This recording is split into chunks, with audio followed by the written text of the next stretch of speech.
तो वेलकम है गाइस आप सभी का। इस वीडियो में हम लोग बात करने वाले हैं बीएड, ठीक है। सेमेस्टर 1 में आपका 4 पेपर होता है, उसमें से आज हम लोग बात करने वाले हैं दूसरे पेपर के बारे में, और पेपर का नाम है कॉन्टेम्पररी इंडिया एंड एजुकेशन, ठीक है। यह पेपर 2 है सेमेस्टर 1 में, और सेमेस्टर 1 का मैंने पेपर दे दिया है, जो चाइल्डहुड एंड ग्रोइंग अप, उसका वीडियो दे दिया है। अगर आपने नहीं देखा तो देख लीजिए। आज हम लोग करने वाले हैं कॉन्टेम्पररी इंडिया एंड एजुकेशन। इसका हिंदी में हो जाएगा कॉन्टेम्पररी इंडिया मतलब कि समकालीन भारत, और एजुकेशन मतलब शिक्षा, यानी कि समकालीन भारत में शिक्षा। अगर आपका सब्जेक्ट यही है, चाहे आप किसी भी यूनिवर्सिटी से हो, झारखंड या फिर आउट ऑफ झारखंड, ठीक है, किसी भी यूनिवर्सिटी से आपका डेफिनेटली क्वेश्चन भिड़ेगा अगर सब्जेक्ट यही है तो, ठीक है। तो पेपर देख के जाइए, आपके एग्जाम में पेपर भिड़ने वाले हैं, बहुत सारे क्वेश्चन टच करने वाले हैं। देखिए, समय 3 घंटा दिया जाता है एग्जाम में, फुल मार्क्स 80 है, किसी किसी यूनिवर्सिटी में फुल मार्क्स जो है आपका 100 होता है, ठीक है। अब देख लेते हैं। तो इस पेपर में आपको 10 ऑब्जेक्टिव क्वेश्चन पूछे गए हैं, उसके बाद फिर सब्जेक्टिव हैं। पहले हम लोग ऑब्जेक्टिव क्वेश्चन को सॉल्व करेंगे एंड फिर सब्जेक्टिव को।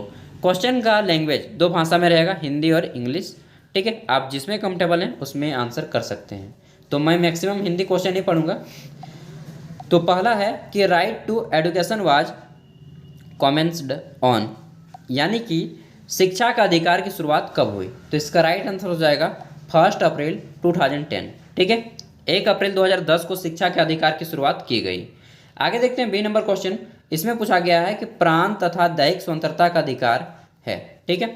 Right to protection to life and personal liberty in, ठीक है। तो आर्टिकल 21 में दिया गया है प्रांत तथा दैहिक स्वतंत्रता का अधिकार। इसको हम लोग शॉर्ट में बोल सकते हैं जीवन का अधिकार, किस अनुच्छेद में वर्णित है। तो आर्टिकल 21 धारा 21 में जो है, या फिर अनुच्छेद 21 में, धारा को ही अनुच्छेद बोलिएगा, ठीक है, आर्टिकल भी बोलिएगा। तो राइट आंसर हो जाएगा अनुच्छेद 21 में जो है प्रांत तथा दैहिक स्वतंत्रता का अधिकार, या फिर हम लोग बोल सकते हैं जीवन का अधिकार दिया गया है। आगे देखते हैं। अगला क्वेश्चन है कि प्रबज्जा समारोह का अर्थ क्या है, ठीक है। प्रबज्जा समारोह का अर्थ क्या है, यानी कि the meaning of pabbajja ceremony is. तो प्रबज्जा समारोह का अर्थ होता है बौद्ध विहार में प्रवेश करना, ठीक है, यानी कि एडमिशन टू बौद्धिज्म ये क्या है जी, मोनास्टरी, ठीक है। तो बौद्ध विहार में प्रवेश करना होता है, एंट्री लेना होता है प्रबज्जा समारोह का अर्थ। आगे देखते हैं। तो डी नंबर क्वेश्चन है। इसमें पूछा गया है कि भारतीय संविधान में शिक्षा क्या है, ठीक है, किस सूची का विषय है, वो चीज़ पूछा गया है। शिक्षा जो है केंद्र सूची का विषय है या राज्य सूची का। तो राइट आंसर हो जाएगा शिक्षा जो है आपका राज्य सूची का विषय है, ठीक है। इसलिए देखिएगा कि जहाँ पे बंगाल में बांग्ला भाषा में पढ़ाई होता है, ठीक है, झारखंड में हिंदी भाषा में पढ़ाई होता है, गुजरात में गुजराती, महाराष्ट्र में मराठी, तेलुगु में तमिल, जहाँ पे मतलब कि जो भाषा है स्टेट लैंग्वेज वो उसका चलता है, ठीक है। तमिलनाडु में तमिल, तेलुगु में क्या चलता है जी, आंध्र प्रदेश में तेलुगु चलता है, सॉरी, ठीक है, उड़ीसा में उड़िया। तो ये राज्य सूची का विषय है शिक्षा। आई होप कि आपको क्लियर हो गया होगा। आगे देखते हैं ई नंबर क्वेश्चन। इसमें पूछा गया है कि माध्यमिक शिक्षा आयोग के अध्यक्ष कौन थे, ठीक है।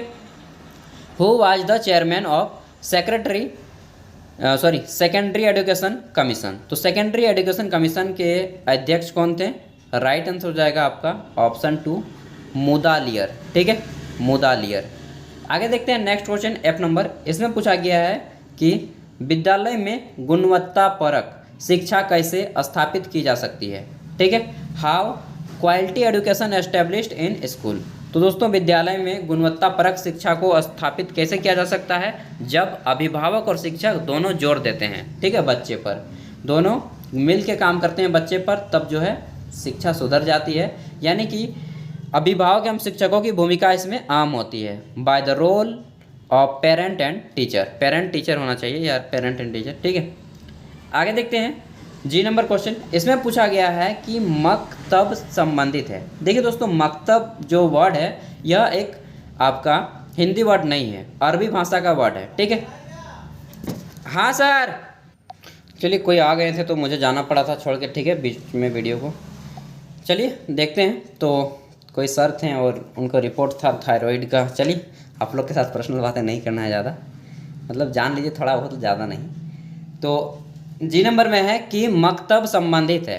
किससे संबंधित है, मैंने बताया कि ये जो है एक अरबी भाषा का वर्ड है और यह प्रारंभिक शिक्षा से संबंधित है, यानी कि एलिमेंट्री एजुकेशन से रिलेटेड करता है। ठीक है, इसमें कुरान वगैरह का बाद में पढ़ाया जाता था।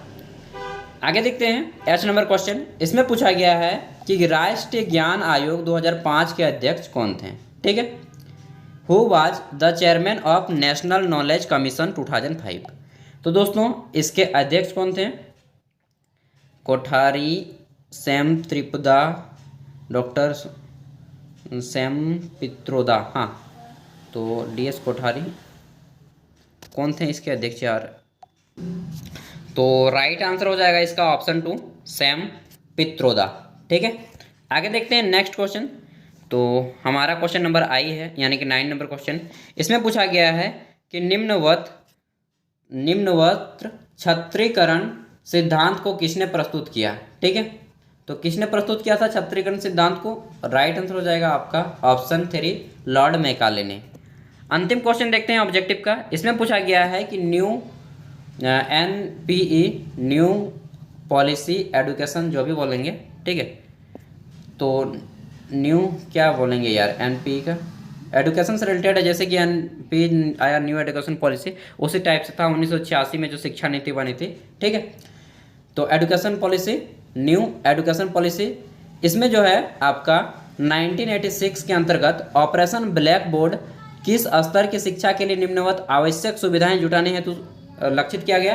तो प्राइमरी एजुकेशन के लिए ब्लैक बोर्ड जो है ऑपरेशन सिद्धांत को लागू किया गया था। ठीक है, इसमें जो है 1 to 5 जितने भी बच्चे होंगे, अरे बॉस, तो इनके लिए कंपलसरी किया था। ठीक है, उसमें जो है आपका ब्लैक बोर्ड, फिर चौक आता था, खली आता था, अब तो डिजिटल बोर्ड आ गया है।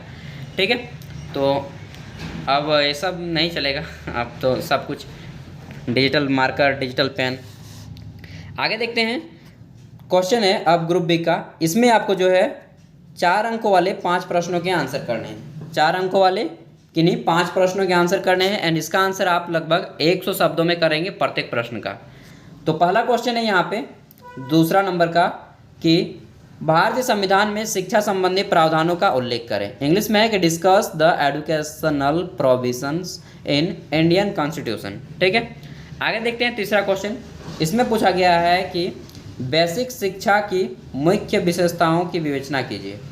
इंग्लिश में है discuss the major features of basic education. आगे देखते हैं 4 नंबर। तो इसमें पूछा गया है कि शिक्षा और समाज में क्या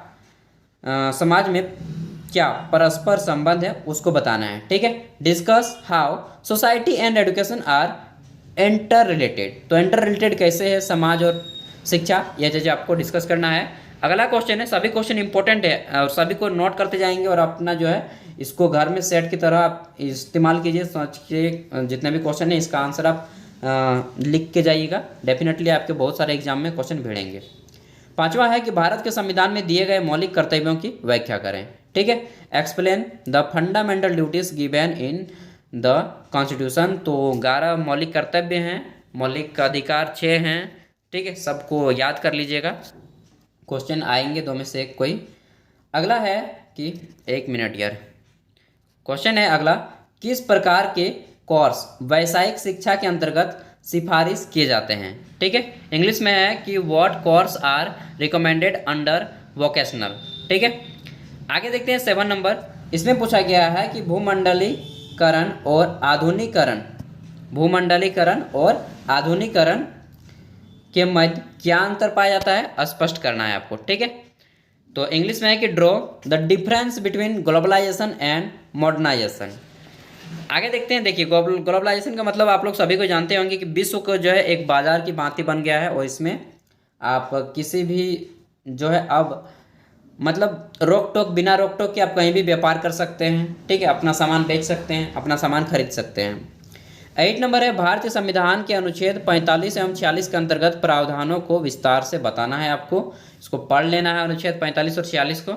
आगे देखते हैं 9 नंबर क्वेश्चन। इसमें पूछा गया है कि कोठारी कमीशन भारतीय शिक्षा का महाधिकार पत्र है, समझाइए। कैसे है महाधिकार पत्र, वो आपको 1-2 रीजन देने हैं और एक्सप्लेन करना है।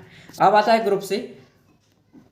ग्रुप सी में आपको 10 अंकों वाले 4 प्रश्नों के आंसर करने हैं, लॉन्ग आंसर टाइप क्वेश्चन, और इसका आंसर लगभग आप 300 शब्दों में करेंगे।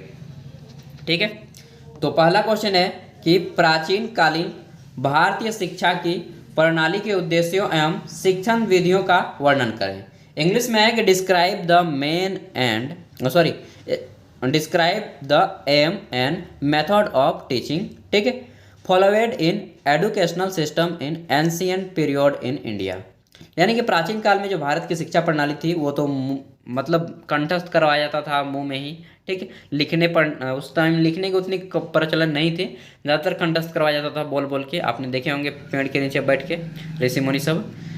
आगे देखते हैं 11 नंबर क्वेश्चन। तो इसमें पूछा गया है कि महिला सशक्तिकरण के अधिकारों को बढ़ावा देने में शिक्षा की भूमिका का वर्णन करें। Discuss the role of education for empowering women and their rights, ठीक है। तो वुमेन एम्पावर के बारे में पढ़ लेना है, महिला सशक्तिकरण के बारे में, और जो भी लोग योगदान दिए हैं इस क्षेत्र में, जैसे कि इस बार क्या नाम है यार, लॉर्ड विलियम बेंटिंग, राजा राम मोहन राय, उन सब के बारे में भी थोड़ा सा पढ़ लेना है। 12 नंबर क्वेश्चन है। इसमें पूछा गया है कि क्या पूछा गया है, राष्ट्रीय शिक्षा नीति, हाँ वही बताए थे ना, राष्ट्रीय शिक्षा नीति नेशनल पॉलिसी ऑफ एजुकेशन, मैं न्यू एजुकेशन बोल रहा था, sorry, national policy of education 1986, फिर 2020 में हमारा आया, चेंज हो गया है शिक्षा नीति, ठीक है।